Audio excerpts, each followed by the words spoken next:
Rise from your grave. How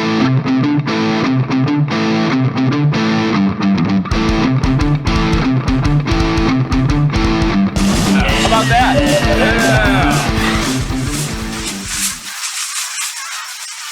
Welcome to episode number 9 of the Retro Gaming Roundtable. And before we get started on our topics today, let me introduce the rest of the roundtable. And we're going to start with welcoming back Ryan from the 123 Gamerman channel.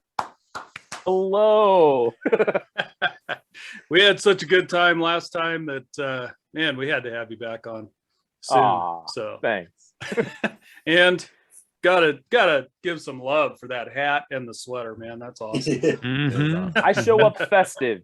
Actually, I just wear this everywhere I go. It pans out like once a year, around this time, but other times people look at me. Hey, man, I would say that's work attire. That works for me.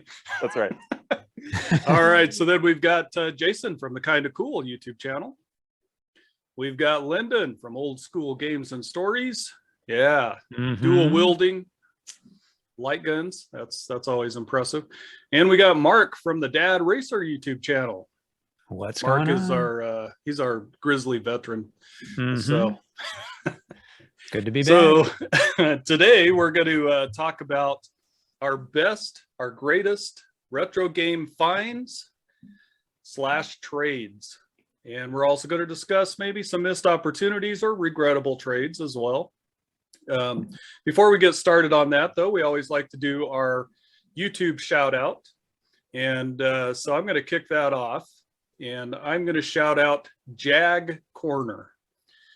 Jag Corner. And I just stumbled upon his channel just a few days ago. And I don't know if you guys know this about me. It's kind of a surprise. I know I like the Atari Jaguar. I know that's a shocker.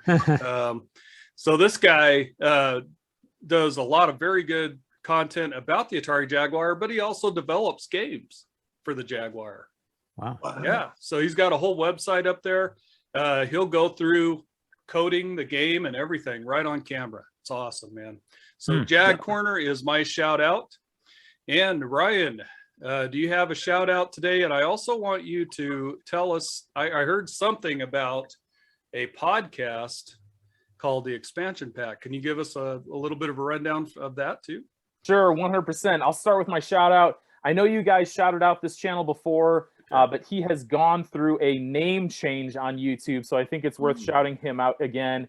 That is Back in the Day Gaming. Yeah. Jonathan over there is great. And I'm sure all of you who are watching are already subscribed. His videos are super high quality. He deserves way more subscribers. Yeah. So go check him out. I guess I will also mention, I just did a little podcast with my buddy Terry. He's down at Nostalgia Lane on YouTube, and he and I talk about a couple of things related to retro gaming. Lots of stories around when we used to game hunt together back in the day over in out in Montana. So worth checking out. You can get it on any podcast aggregator of your choice. Just type in The Expansion Pack, and it'll show right up. Yeah, check it out. It was awesome. I think everybody on here listened to that first episode. It was excellent. Yeah. Very good production value, great content, very entertaining. You guys have just a natural chemistry together. So very cool. Check out The Expansion Pack. Yeah. Yeah. Jason, you got a shout out for us today. Yeah, I just want to second that, man. The time flew by listening to that. So that was really, really awesome, man. You got to pump out as many of those as you can because it's good stuff. All right, so mine today, I know we usually try to call out channels that are kind of below the 1,000 subscriber count, but I got one that's kind of hovering right above that. It's called Playa's Guide. And that's Playa like a true Playa for real, not Ready Player One, right? So, but he does these really cool kind of retronomics type episodes. And so we're kind of talking about collectible type stuff today and collecting and things like that. So I thought it was a good fit. But he kind of goes through and kind of does a state of every console and it's more of a financial look at it, like, how much value is in this game and maybe what happened in the market around that time that would have made it spike right then, and is it going to continue to ascend, or is it going to kind of level off? And he does a lot of cool stuff about, I think he just did an Xbox 360 one, but he's done older systems as well. Just really good stuff. And even though he's got quite a bit of subscribers, I usually don't see a lot of comments in his area for all the work that he's done. And I mean, he puts in a lot of good time here doing this. So I'm trying to see if I can get some more people over his way to kind of maybe leave some comments and kind of build a community around that, because he's doing some great work over there. But anyway, it's Playa's Guide. Playa's Guide. Excellent shout out. Lyndon. Well, I've got another one of our fellow UK gamers here. The name of the channel is Ginger Hippie Gaming. Yeah. And this is one of those guys you're just instantly going to like. Mm-hmm. And you know, our friends across the pond there, they grew up with the ZX Spectrum. We never had that over here. That was only released in the UK. And they are all seem to be big fans of this that grew up in that era. It's all games that I've never seen. So I really enjoy watching those channels, and especially this guy, because he's so cool. And he's done a lot of ZX Spectrum games. As a matter of fact, in the spirit of Christmas, he did one today called Summer Santa. The worst game I've ever seen. I thought this makes E.T. look like Super Mario Brothers. Hey now, hey. Yeah. Back off ET, man. Yeah. Watch it. But anyway, so go give him a check out there. Again, that's Ginger Hippie Gaming, another one of our fellow UK friends. Love his channel, dude. Yeah. Awesome. It's a good pick for sure. Mark, my man. What do you My got? pick, I'm going to break the rules. A guy who's a little bit over 1,000 subscribers, but very, very, very underrated. I hope I pronounced this right. Okay. Ray R Reviewing. Maybe it's Ray R Reviewing. I'm sorry. Highly, highly entertaining. I have a very simple mind, and this guy uses a puppet to do his video game reviews, and they're just so well done, so hilarious, highly entertaining. He's done a few recently that are Metroid related. Ooh. I don't know what else to say. They're just really, really, really good. So check him out. Ray R Reviewing. Awesome. And we will have links to all of their channels and to Nostalgia Lane for Terry's channel as well. We'll have all those channels in the description. We're going to have everybody on the Roundtable, their channel links in the description as well. So make sure you check that out. And also, before I forget, we have a very good community on our Discord server. And so come over and chat with us and be entertained by some of the conversations that we actually have. We show off collection pictures, what we're playing now, all kinds of good stuff. So head over to our Discord server. The link will be in the description. Sound like a broken record there.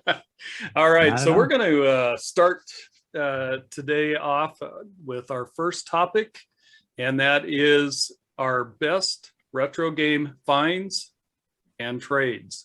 So Ryan, you want to kick this off? Yeah, absolutely.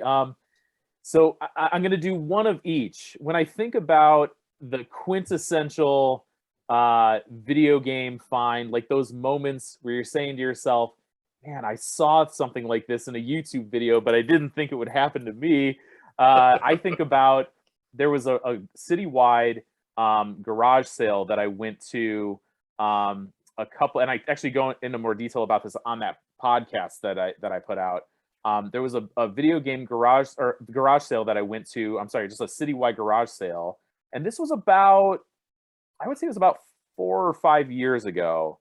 And my wife and I were heading around town, and we're trying to find, some good deals. And it's getting late in the day. And you guys know that there's kind of a window of opportunity early in the morning where you can find stuff that's sitting out. And then after a long time of finding, copies of Madden or whatever, you really have to start asking people and going to garage sales that you're not going to see anything sitting out, but maybe they have something in the basement, maybe they have something in the attic. And so I remember showing up to a house that was selling a whole bunch of furniture, and it was just furniture. I mean, no electronics, there's always usually some sort of clue that, like, okay, these people might be into like techie stuff or whatever. Nothing. And it was just like old Victorian furniture. And so we pull up, and I thought, well, what the heck? I mean, I'm getting out of the car. I might as well, walk up and ask them. So I walk up and I say, hey, do you have any video games? And they said, yeah, hold on. Let me go grab the totes. And I'm like, the totes. The tote. That's a good sign. Plural? Plural, yeah. Plural? And I'm like, don't. And I'm thinking to myself, okay, Ryan, don't get your hopes up. Don't get your hopes up. This has happened before. You've been hurt before.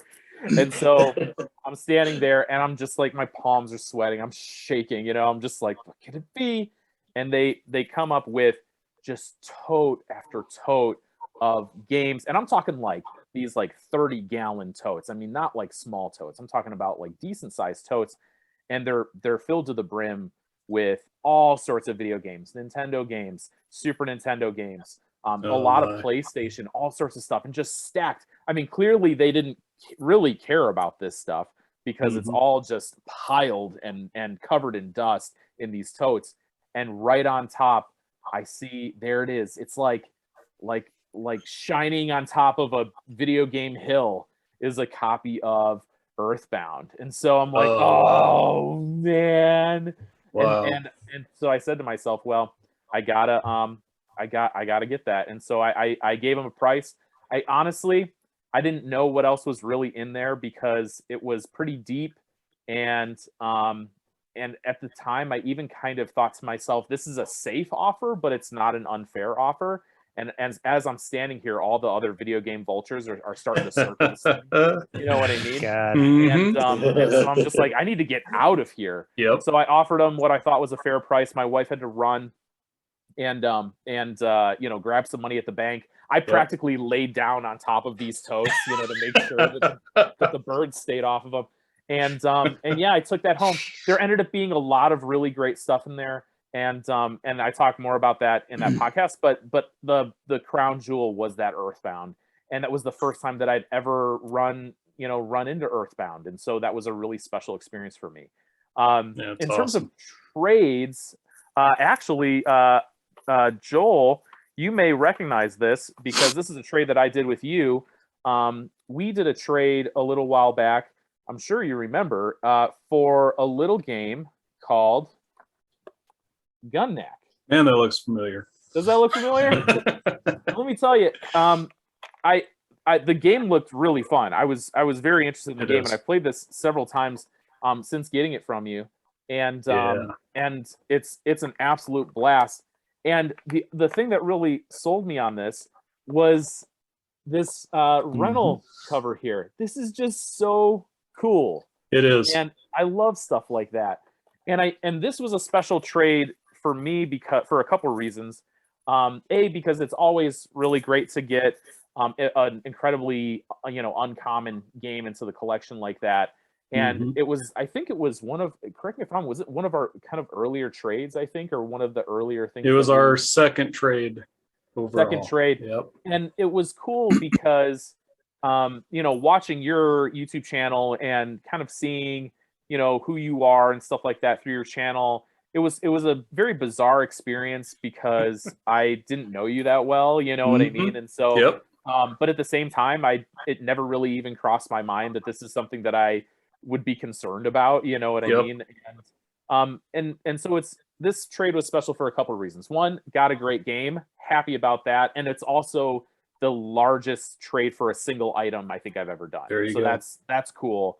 But the other cool thing is, it kind of like it's nice to have those moments where you just have complete faith in humanity, and you send off like hundreds of dollars of games to somebody. And the really cool thing was the stuff that I sent you seemed like things that you like honestly and genuinely would get a lot of joy out of. And that's the other part of the trade. That's the part that you can't really quantify or hold up in front of a camera. And that's what made that special. And what you sent me might come up here a little bit later in the video. And you're absolutely right. It was exactly what I was looking for. So, yeah, great. How many others have found Earthbound at a garage sale? Just wondering. Nobody? No. It's pretty awesome.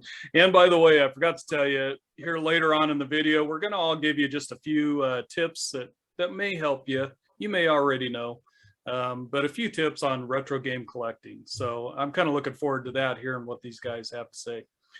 Jason, are you ready for your best moment, your best trade or find? I think I'm ready. But just think about what Ryan was saying. Ryan was nervous, but you got an honest face, Joel. So he went ahead and sent that money your way, right? I'm surprised he sent me anything. Yeah. That's one good thing about, we have the Retro Collective. I feel like we trust everybody, all these members. It's so awesome to have that, kind of that trust backing all these, trades and deals we do. It's really cool. Really, really awesome. So. It is. All right. So I guess we can talk about mine, I guess, right? So, all right.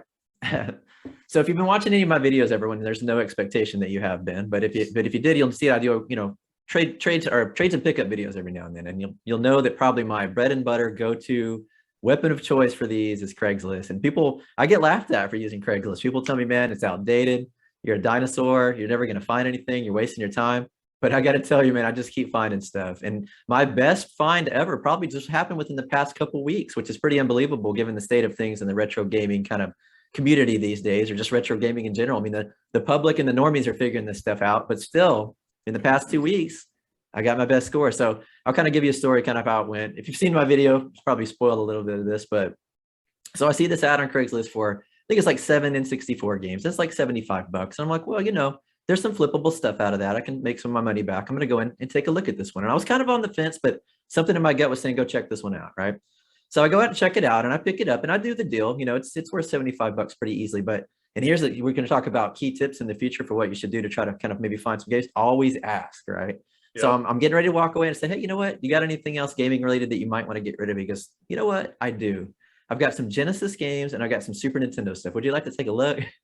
I say, yeah, absolutely. Let's take a look at this stuff. And so he brings it out and I got to pull out the list here so I can read this out to you right quick. So the Genesis games, nothing really to write home about. It's like an NHL 96, Light Crusader, Barkley Shut Up and Jam 2, and Revelation X. I'm okay, these aren't great, but let's see what else you got. But he also pulls out an SNES Junior with 3 controllers. I'm like, okay, things are getting more interesting, right? And he goes, I have some games too. So let's look at the games. So Super Mario World Player's Choice, Donkey Kong Country, Tetris 2, Venom Spider-Man Separation Anxiety, Soldiers of Fortune, Super Mario RPG, Kirby Superstar, Kirby's Dream Land 3, Mega Man Soccer, and then Mega Man X2 and Mega Man X3. So I don't want to go into all the details here if you don't know all the retronomics here, but there's 4 of those games that are easily at $100 or more. Yeah. And Mega Man X3, if you don't know, is probably considered one of the top 10, if not one of the top 5, probably most desirable games in the SNES library. So I'm trying to, kind of keep a straight feel. I'm like, how much do you want for all this? He's like, I'd like to get $150 for all of it. And I said, you know what? You can have $150 for me. So I took this deal, gladly took this deal. And it is probably the best find I've ever found on Craigslist. This is on Craigslist, guys. It's not dead. Still out there, still alive. And I'm not going to knock any other means of getting games. Look, I'm not a Facebook guy, so I don't have Facebook. But my wife shows me some deals from our neighborhood sometimes, and I score on those. So I'm not, not against that. But I'm just saying sometimes the old ways still work, man. So that's my best score of all time. And I'm still out there looking in the trenches. That's not the only deal I've gotten on Craigslist. I've gotten quite a few other ones, even recently as well. But there's something about the thrill of the hunt. There's something about closing that deal, from finding that out on Craigslist. It's in my blood, and I'm probably not ever going to be able to shake it. So that's my greatest find, greatest pickup of all gaming time right now for me. That's pretty awesome, man. That is pretty spectacular. Lyndon, what do you got, man? Well, to start off here real quick, I'm going to show you some games that I picked up for $1 years ago. I'm talking like 20 years ago now, at my local pawn shop. I used to go by there every week, spend $5-10 or something. I wasn't in no hurry because I didn't think I needed to be. So for $1, I got Wampum. Oh, man. The Young Indiana Jones Chronicles, which is the only good Indiana Jones game on the NES. Motor City Patrol. Adventures of Lolo 3. Oh, man. And the other 2 to go with it. Ninja Gaiden 3, and the other 2, 3, and the other 2 to go with it. Mega Man 5. Oh, geez. For $1 each, I got all you said? those for $1.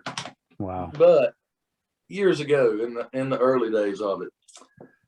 So for my best pickup, for one that means the most to me, my best pickup ended up being my favorite trade. There you go. So a couple of years ago, maybe 3 now, it might have been 2018. I went to a flea market one morning, got up early. I like to be there right as they're setting up so you can hit them first thing. Maybe they're still asleep and give you a good deal or something. So I come across this guy. He had 4 or 5 tables set up with just boxes and boxes full of movies. So, of course, I flipped the radar on. Yep. Games. There was one box back there with games. So I go back there and look, and it's a bunch of PlayStation 2 games. I only see 2 sports games in it, a NASCAR game and a football game. And a lot of it's stuff I've heard of, pretty good games. I asked the guy what he wanted, and he said, I don't know, $1 a piece. So I just picked the whole box up. Yep. I remember counting. There was 19 games in it. I handed him a 20 and told him to keep the change, and just went on my way. I think I even picked up some more stuff that day. But when I got home and got to enter it into the collection and looking at it on price charting, I come across this game that I didn't really know much about this genre. It's a game called Silent Hill 2. And at the time when I got it, the game was already worth about $50. I thought, man, I got a steal here. And then there was like God of War, Kingdom Hearts. There were several good games that were, $10 to $20, stuff I'd heard of. And also in it, when I pulled out, was a sealed game. It was Xenosaga 2, sealed, just perfect. So I took those home. I thought, well, I'm not going to open that sealed game. Can't do that. Those games sit on my shelf for 3-4 years or so. I never played them. Never played the Silent Hill. I don't play my PlayStation 2 a lot. There's a few games I have that I go to, but for me, it was just kind of a trophy on the shelf. So then our buddy, kind of cool over here within the last few months, got into a PlayStation 2 kick. And he likes to collect trophies. We know how he is. He's a self-admitted condition snob, and we love him for it. Curse, man. It's a curse. So I got to thinking, I was like, man, I got these 2 games over here that just mean nothing to me. I don't play them. That sealed game, it's going to sit over and collect dust. I'm not going to send it off and get it graded and all that stuff. I ain't bother with that with PS2. But he might. Yeah. He might really like this. So I hit him up and offered it to him. And he asked if I was looking at anything. I said, well, man, I know you've got a spare over there or something that I have always wanted. Yeah. Yeah. A TurboGrafx 16. Always wanted one of these. This has been on my radar for a long time. I've just never been able to pick one up. But never thought about trading it before, because the trade group is fairly recent, within the last year or so. But never thought about trading anything that big. And I had really forgotten about those games until he started playing it. Got thinking, man, he might really like these. This might be something he really needs in his collection instead of me just having it on the shelf collecting dust. So it's a mutually beneficial trade, and I threw in another game with it. I think Jason probably will get it sent off and graded. I hope you do, because that'll make it. Actually, I opened it last weekend. I quit, guys. I'm Just out. kidding. I'll see you. I hope you do. 'Cause it'll make it worth a lot of money. Yeah. And it'll be a prize to you, which means a lot to me to see one of my friends happy to get something like that. So, and I was extremely happy. And he also threw in the EverDrive with it. Absolutely. Oh man, the fun I've had with this for the last few weeks, going through all these games. My goodness. So that's my favorite trade, I think. Glad I could help. Man. Glad I could help. Yeah. Excellent. Excellent. Awesome. Yeah. All right. Just to note that Lyndon sent that Silent Hill my way too. So that's one of the ones that landed in my collection too as part of that. There you DLC, go. So much Silent appreciated Hill that 2. They'll be playing. There's clips of the games I sent you in the TV down here. Cool. Yeah. I also sent you Scarface. Yes. And when I was gathering footage for that, I realized I may have sent you a game that was inappropriate for your son to be playing, and I apologize. You know what? He's got to grow up sometime, man. He's got to grow up sometime. I did not realize until I was gathering footage for that. You're good. Don't worry about it. Oh, that's awesome. listing off all those dollar games. I don't know if it was my sweater or if I was just green with envy. I can't believe that you all those games for $1. Oh my god! Absolutely insane. That's one of those safe things. $1 a game. I don't have to look, man. Boom. There you go. Yeah. That's right. All right, Mark, what do you got? Boy, hearing about all these trades brings a smile to the face. Yeah. I must say. All right, the first thing that came to mind when we were discussing this topic was a find that occurred a few years ago at a garage sale, and I don't think I've had a garage sale find ever since, to tell you the truth. But this one was probably my best find, but I also have regrets surrounding it a little bit. So this involves Nintendo 64 games, bunch of cartridge Nintendo 64 games at a garage sale. They were all $5 a piece. And Donkey Kong 64 was in there. I got, I think, a half dozen games, one of which was Conker's Bad Fur Day. All $5. Yeah. And at the time, it was a $80-something game or something like that. So that was definitely a score. What do I regret about that? Well, at the time, I was on a site that's no longer Nintendo Age. It's now a bunch of guys jumped ship and moved over to this other site, Video Game Sage. But I used to do a lot of buying, selling, trading on that site. And that was a time in my collecting when I was really my focus has always been trying to get as much NES and Super Nintendo stuff that I had growing up. And I was really at a point where that's what I was trying to focus on. I'm always am, but I just had a lot less than I do now. So that was really the focus. I didn't really care too much for bolstering up the Nintendo 64 collection per se.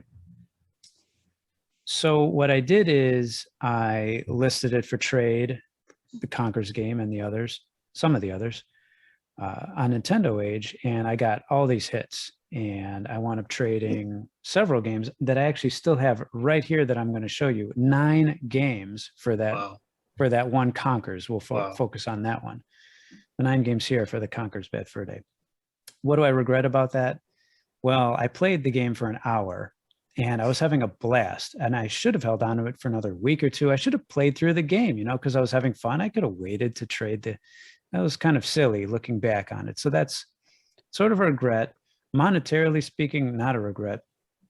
Again, at the time, it was an $80-something game, and I looked, because I knew we were going to talk about this, that it's like $120-ish nowadays, but here's what I got. Okay, we'll start from least interesting to most. Super Mario 64 DS, that's complete.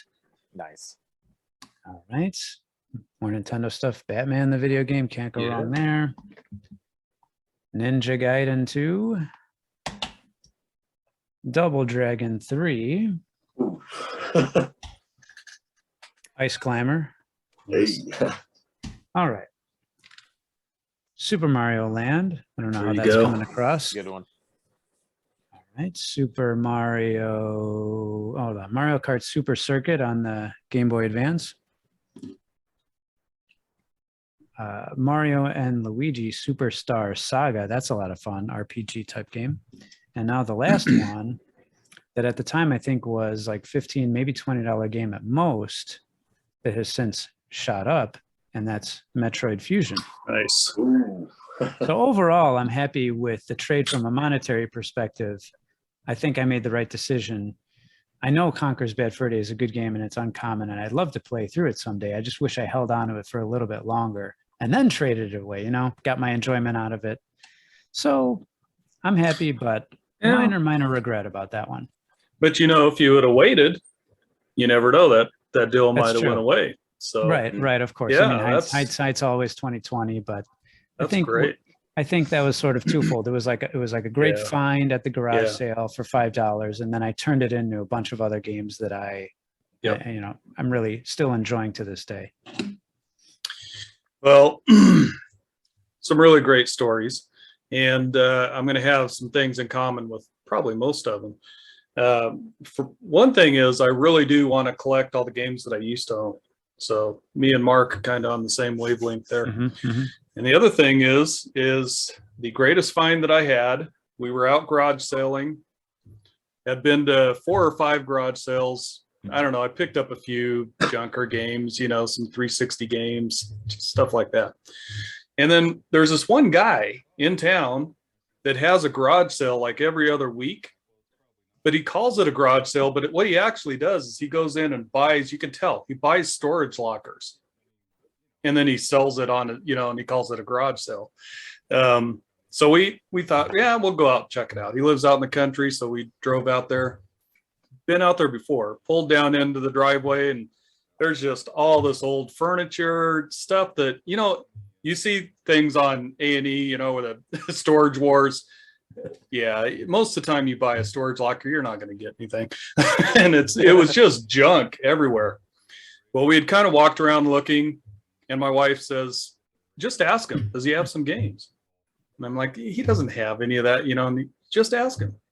So I went up and I said, hey, do you got any video games, like old video games, Nintendo, stuff like that?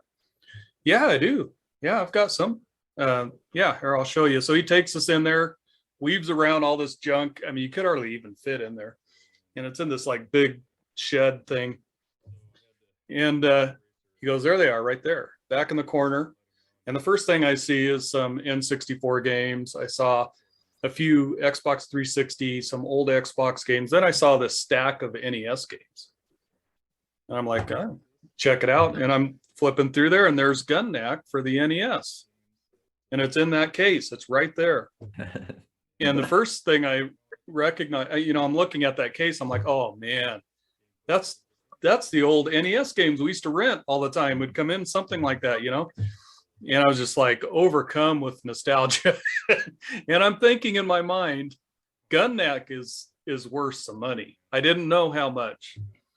So I walk up there with my stack of NES games, and I said, so how much? And he goes, $1 a piece. Done. You got it. And so we pay him, and I'm walking really slow back to the car going, don't run. They chase you if you run. I would have peeled out of there as fast as possible. When we got to the car, I'm like, honey, you got to drive. I got to look this up. So I text Mark. Yeah. Because I looked it up on eBay, and I'm like, yeah, that can't be right. I mean, that's crazy money. Yeah, he goes like, isn't Gun Knack like an expensive game? I'm just like, I say like, yeah, you know, you can't change your font size when you're texting, but I basically put the largest OMG you can imagine, or, you know. Yeah, I was seeing $750, $800, $900, and just blew my mind.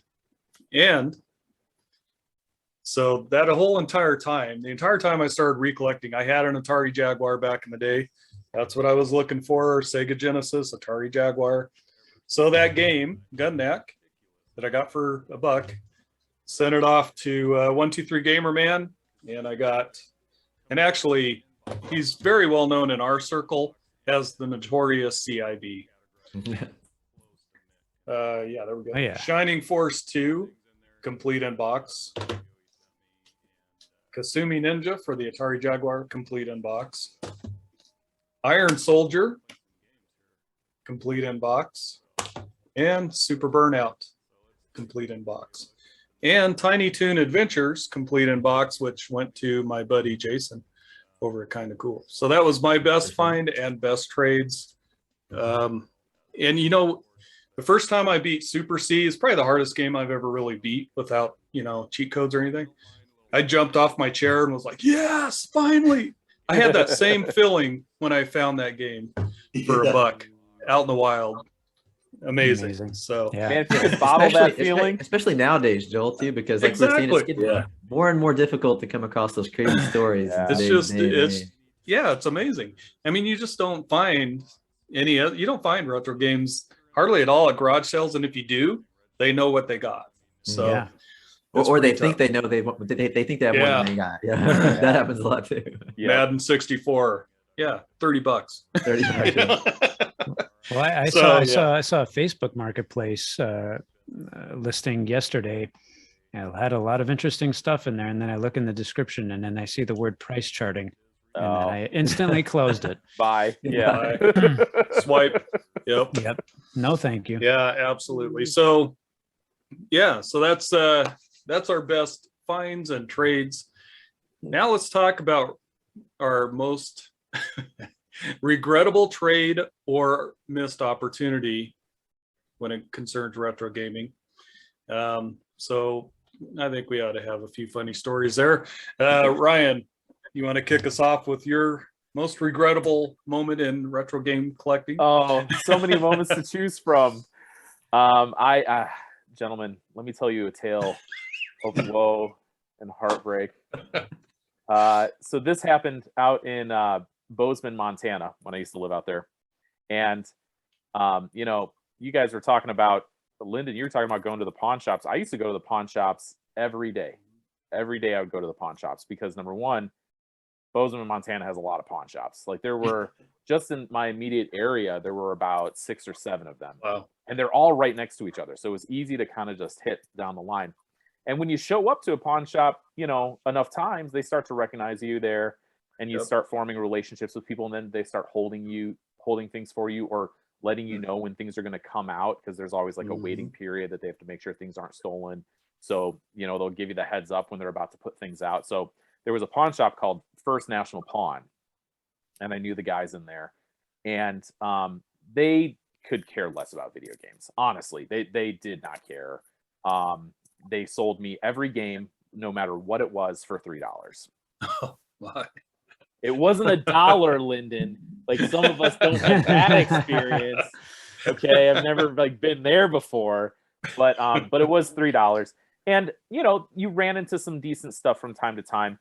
But one day I go in, and the guy who was the manager of the pawn shop said, "Hey Ryan, come back in about a week."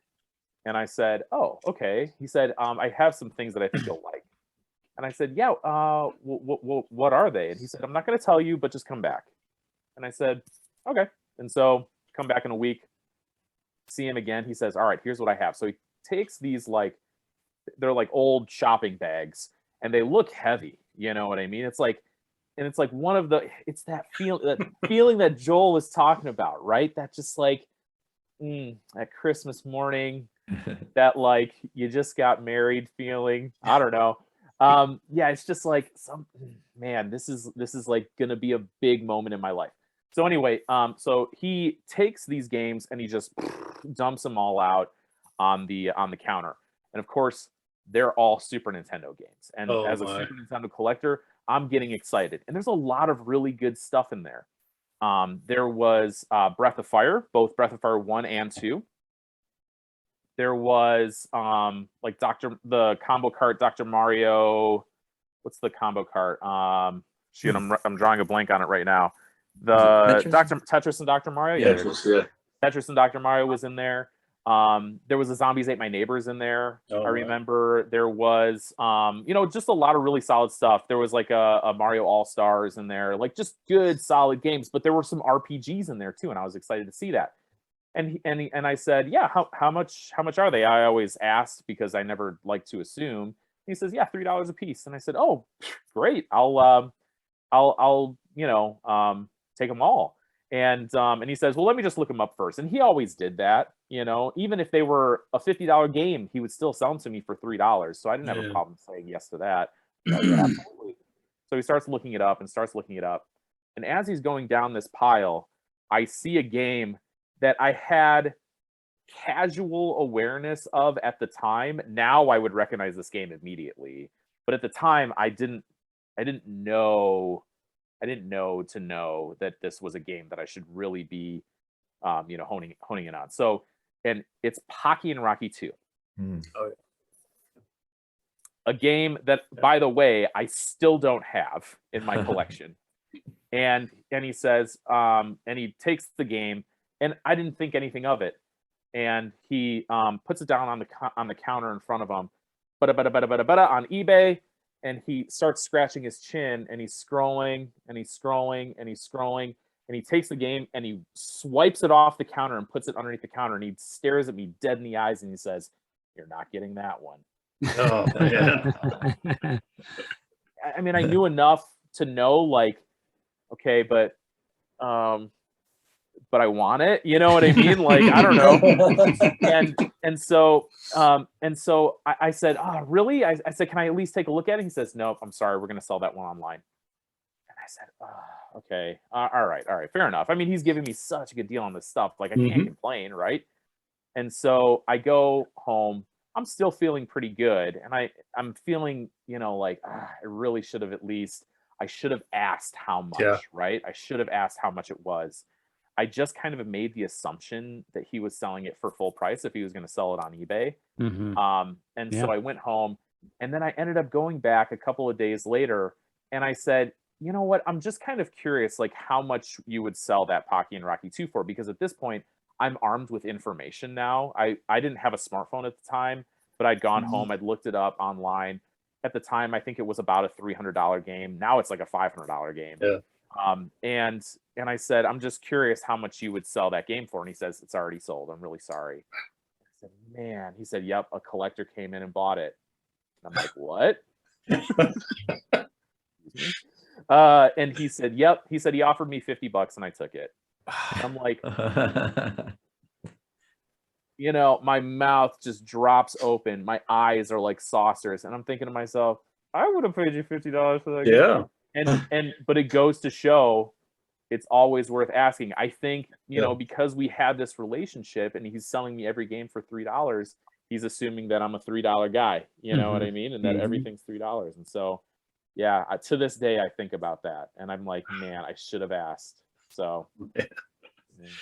We should have started with the regrettable moments first. Merry Christmas. Jason, what do you got, man? Man, I'm envious of you guys that are finding stuff at pawn shops, man. I cannot score anything there. I tell you what, like you were talking about, they're checking the prices right before they sell it to you. That's the worst, man. I've seen some games that were so scratched up I could barely see my reflection in them. Take them up to the front desk. They're like, ooh, I don't know, $25. One on eBay, it's going for like 23. I'm like, really, guys? See you later. So I don't have that relationship with the pawn shop owners that you guys have, but nonetheless, I'll be okay, right? So I'm going to share my my regrettable trade, or actually what I have for you guys is a regrettable strategy that I implemented a few years back, and I'm going to tell you about what it was. All right, so about 4 years ago and some change, something like that, I was, a good few years into my retro career, and I was building a nice collection of stuff. I had, games and hardware, and, I wasn't where I am today, but I was, I was coming up. And then I discovered flashcards or EverDrives, and just quickly for you guys watching at home, if you don't know what one of those are, it's basically a device that looks exactly like a real cartridge, but you can load your ROMs from the internet and play the game and have the identical experience as you would from the card. It's not emulation. It's not any of that. It's basically flashing the game to act and behave like the actual Nintendo game or Genesis game or whatever it was. And I thought that was the most brilliant kind of merging of new technology and old, working in perfect harmony together. I loved that. It was like, it's not here to replace your Super Nintendo or replace your Genesis. It's here to kind of augment it, and kind of improve it. I really liked that. And I fell in love with it. And I kind of became this EverDrive Master Race guy for a little while. And I was like, you know what? All those carts that I built up, worthless plastic, man, just worthless plastic. And what I would do, I wouldn't necessarily sell them cheaply, but I'd load up my backpack when I go to the conventions and I put some of my best games in there. And I just use them as trade fodder to get things like, if you guys know me, I've always found the hardware, like the consoles and things, a little more interesting than the software, right? So it was an easy sell for me to go, that Genesis controller that's in mint condition, I'll give you, Final Fantasy 2 or whatever it is. I was just unloading them, making bad decisions in that sense. And I'd already picked up some of those on the relatively cheap, compared to what you would have to buy from them in the past, couple of years. I've gotten some of these for pretty good value, but I was just handing them out like candy because I didn't think I needed them anymore. And I didn't completely obliterate my collection, but I carved out of it pretty good, And I woke up one day and I said, you know what? I've pretty much collected all the hardware and the consoles that I need. I could get like a 3DO or some of that kind of, fringe stuff, but I'm really getting that itch again to have that collection again. I was like, oh man, I blew it, didn't I? I had this sense of regret. I was like, so I've really had 3 different waves of collecting. My first wave when I was a kid or I was younger, my second wave, pre-EverDrives, and now I'm in my third wave where I'm having to recollect from all the stuff that I carved out in my first wave. So it's a little frustrating. And what to rub some salt in that, when we check this story out, around this time where I'm in this EverDrive Master Race type mode, I pull down this box of stuff because I'm looking for like toys to sell. And I happened to come across like 5 or 6 NES cartridges from my childhood, right? I take them in and trade them on some Wii U games because I'm trying to get CD-based games. I mean, I had my Contra that I got for my birthday. I had Batman. I kept a lot of my favorites. Double Dragon 2, that was on for my birthday too. Tons of sentimentality around it, but I'm in this bad, polluted mindset, and I gave them away to like Game Over or something. And I don't know what I was thinking. I wish I could go back and shake that guy, shake that me, and tell him it's a bad move, But I didn't do it. So that's my regrettable strategy that I employed that strategy for a good part of probably 8 months, enough to do some serious damage to my collection. So wish I could go back, but you can't. So you just got to start building and go for it and don't ever make that mistake again, So that's kind of where I'm at. Well, anyway, that's my most regrettable decision. That's understandable because you're still able to play the games. So they're just not on your shelf. You can, you absolutely can. But man, if you've got collecting in your blood, as most of us probably do, you try to shake it, you do this and that, you tell yourself you're better, you're not better. It's coming back. You're gonna get that, that need again and that itch, and I totally got it. And there's no cure. There's no cure. Yeah. The only cure is more stuff. That's right. Lyndon, what do you got? Well, I'm gonna add to the pawn shop thing. These ones I got for $1. That only lasted for about 3 or 4 years. Yeah. And I wasn't even collecting that hard. It was just nothing. Didn't think I needed to. After a while, it went to $2. And it wasn't long. It was 2 for $5, and then 3 for 10. And then not long after that, it was like boom, boom, boom, boom. Each one had its own price. And that was about 2007 or 8. Yep. They started realizing what was going on. So now for, I guess, my worst trade or biggest miss moment is what it is here. I'm going to add to the saga of Gun Knack. Oh no. some more behind the scenes retro collective stuff going on here. I have nothing to hide behind. I feel like I'm in trouble. This is a story, all's well as it ends well. It ended the way it's supposed to. So when Joel got that, we shot an episode that night. Yeah. Right. We got on here about an hour early and we were yakking it up with you. We were all super excited for you. And you didn't know then if you were going to trade it or not. Well, when you decided to, of course, Jason beat me to it. You can't beat him to anything. I don't know how he does that so quick.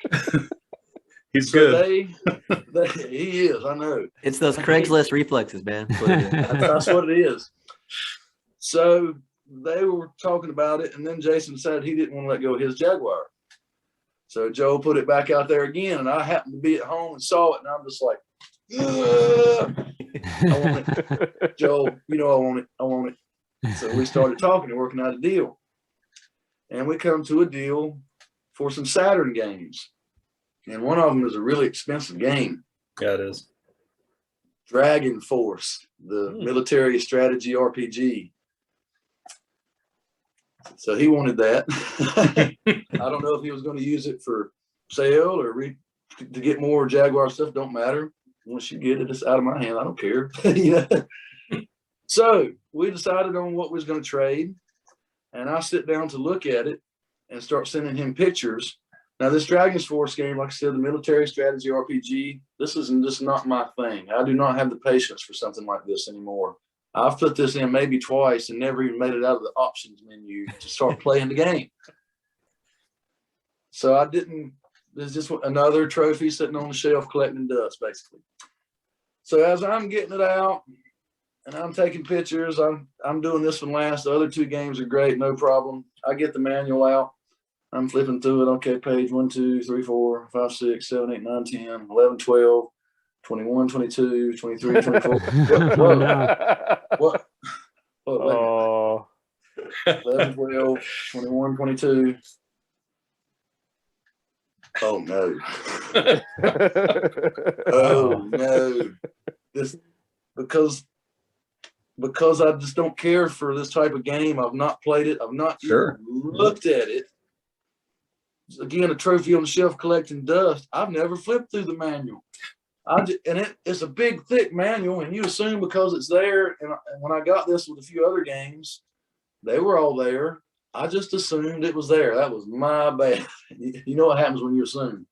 We won't say it here, but Oh man, to have to go back to Joel after we done said, all right, this is what we're gonna trade, and to tell him that I have messed up this bad. And at the time, I didn't think I had anything else that he would like of this value. This is about a $400 game. Yeah. Wow. Oh my goodness, I just felt horrible. I was so embarrassed that I had to message him back after we'd cut a deal and tell him that I did not have what I claimed to have. But you know what? It's okay though. Jason and I have talked about this one time on the phone of how it ended. Joel, to see you get those in the box Atari Jaguar games from Ryan, the joy on your face opening those, talking about those, and playing those games told me right then everything worked out the way it was supposed to be. That's right. That's the way it was meant to be. This manual didn't have those pages in it for a reason. That's right. I embarrassed myself, but it ended up with a great story. You can't beat that. The good times of seeing you open those games and the smile on your face playing them. And, we all talk about, man, did you see the look on Joel's face opening those games? That was awesome. That was a priceless moment in the community here. Nobody's ever going to forget that. So my biggest mistake turned into a really good moment. So can't complain. I think there was, first of all, don't be embarrassed. It can happen to any of us, man. That's happened to me too, by the way. You say you've got something, you in your mind, you've got it, and then you go check it, something's don't really missing. scrutinize it. Yeah, until, exactly. I've had stuff straight up not be there when I went to go recheck it. Like, oh my gosh, where'd that go? I guess. Well, there was a few games on that list. I think at least one that went kind of cool eventually, right? That Silent Hill 3 was part of that trade, I believe. I think we were. I believe. I think we were discussing that, and along with So it all worked out, man. Nothing to be embarrassed everything about. is circling back through me. Everything. I was about to say, Lyndon, that saga is not necessarily over. The game's right here. Like, I know where it's at. I feel like I should have made my most regrettable decision just not giving Joel the Jaguar, and then we could have all had a very gun neck centric decision there, right? Yeah, because behind the scenes, we were really close. And we were very close. I had the box picked out, man, and it was getting ready to load it up. I mean, that's how close we were to pulling the trigger on that deal. Wow, really close. Man, I didn't know. I didn't know that there was all this going on. I'm trying to forget because it broke my heart. Man. I said, Joel, I need to call you, man. I need to call you. And he said, uh-oh, something's not right. Right when I saw call me, I'm like, it's over. It's not happening. It's not you, Joel. It's not you, Joel. It's me. Yeah, and I knew about that and then let him down again. It all worked out perfectly, though. There you go. That's right. And Jason would have regretted getting rid of some hardware that he now has. So Mark, what do you got for us, man? It's so funny listening to these stories. Everybody's intertwined, and I know. Oh, it's great. It's great. But my regret comes from more of the wish I didn't let it go variety, just like the other thing. Another pickup from earlier this year that I actually found on Nextdoor was a bunch of Nintendo 64 stuff yet again. Can't get away from this stuff. But it was a bunch of games, I think about around 10 games, a lot of which I already had, some of which I didn't. Super Smash Brothers was in there. That was one that I wound up keeping. But I wound up scoring something like, the guy had like 5 goofy looking controllers, the purple ones, the green ones, and he also had the ice blue. Is that what it's called? The ice blue fantastic console. So I got a really good, exactly that color right there. Oh, that's the one. So yeah, he had that console. He had like 10 games, really quality games, and like 2 of the translucent purple controllers, 2 solid controllers. I don't know, just a big bundle of stuff that I got a good deal on. I wound up keeping one thing from that entire lot, and that is the Super Smash Brothers game. And I mean, at the time I was like, we didn't have this trade group yet. That would have been kind of like a nice thing to do. I wound up flipping the stuff to turn into more games. I wound up just selling the stuff on eBay. I put a ton of time cleaning that console was in terrible condition. I spent like 3 days cleaning the thing. Oh. And I felt like a sense of ownership, you know, like, man, I put a lot of work into cleaning this thing. And it sat on the shelf for a month. And I'm like, why is it's just sitting there doing nothing? So I turned it into money to buy more games, but I kind of regret it because it's sort of an uncommon thing. It's a nice little piece. It's cool. It's very retro. I mean, for the time, everything was. Do you remember back then when like the iMac, they had all those iMacs with all the fun colors, the red, the orange, the blues. Yeah. It's just like almost like a time capsule of what technology and electronics was for that period. So I was, you know, for that couple of months, it was cool. I kind of regret letting it go. Although I'm not a big Nintendo 64 guy, but it's an interesting piece in that regard. So, you know, a little bit of regret there because again, once again, something I let go. Yeah. Yeah. But that's how it goes. So, like, sometimes I wind up turning it into other things. Exactly. And that's usually when I'm trading something or selling something, it's because I want something else to add to the collection. Yep. So, yeah. So, you know, we did a collector's edition and we talked about in this other episode that we did, and maybe I'll throw a link into there or maybe a card up here. And we had talked about collecting nowadays, 2021, through the pandemic and everything. And Ryan brought up a good point. One of the cool things about that was little groups like ours that have sprouted up. We found each other. Mark, you put the trade group together, and it's been awesome. So that's a positive thing. Very positive thing. Yeah, I'm glad it's working out for everybody. It's so much fun seeing all these trades fly back and forth. Yeah, it is. And there's a lot of stuff getting traded, and people in our group get what they want.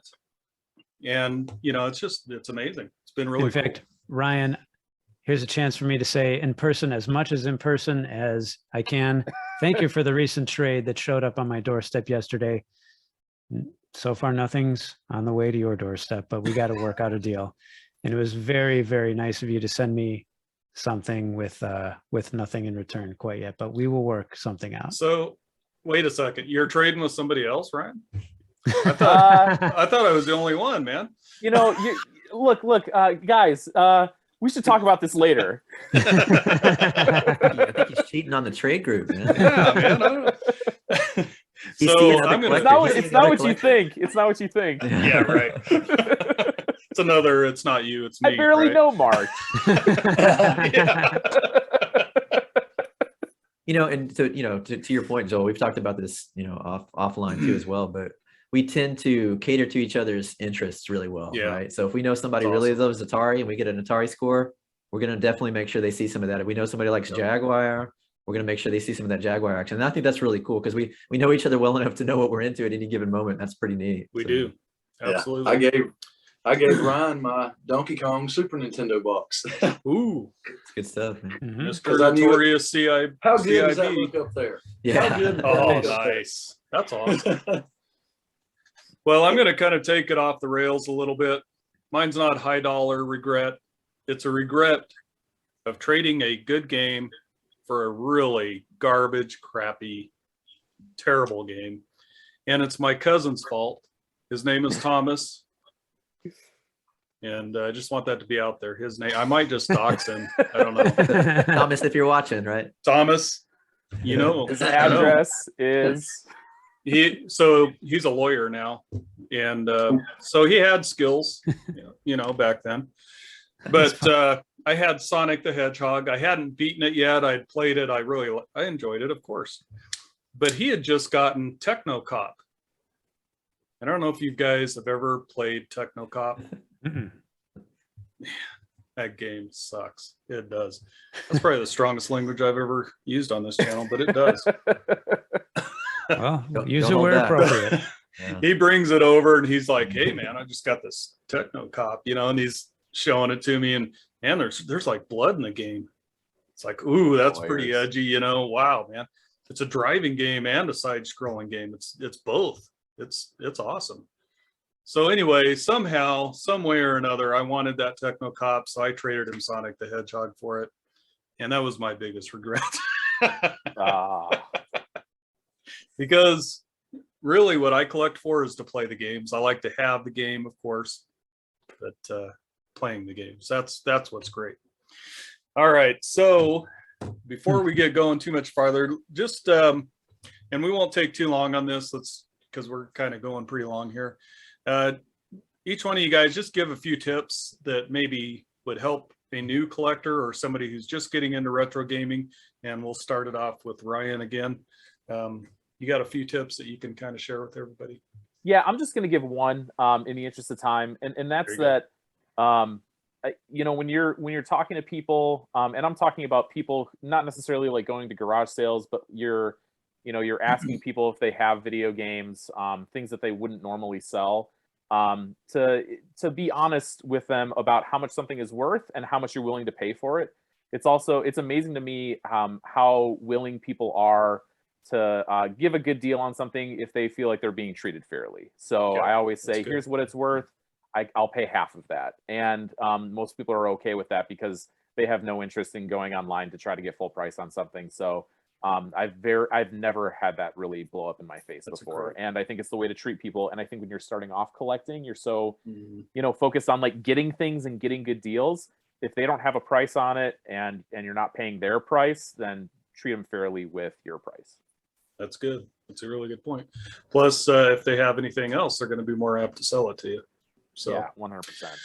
Jason, what do you got for a collecting tip? Just want to drive home that point to always ask if anybody has anything else. I know we keep saying that, but you'd be surprised what you can find. And you beat everybody else to Craigslist or Mercari or whatever when you get to look at it first. So it's invaluable to ask because you never know what you're going to find. That's one. Second of all, I would say if you want to really build your collection, you gotta spend some money to make some money. Buy some lots. You're going to end up bringing a lot of stuff home that maybe you don't enjoy or like, but there's going to be people out there that want to buy it, want to trade it. You can turn it into your local, retro store or whatever, but you got to start making these deals work for you, right? Don't think about it from the terms of what's in there that I like. Just goes in enough stuff and enough value to get something out of it for me so I can turn it into something I want. That's kind of the strategy I've been employing. It's been working really well. So that'd be my advice. Very good advice. Lyndon. Well, the thing is, no matter what strategy you pick, you got to put the time in. It takes time, whether you're doing it online, whether you're beating the streets for garage sales, yard sales, flea markets, you got to put the time in.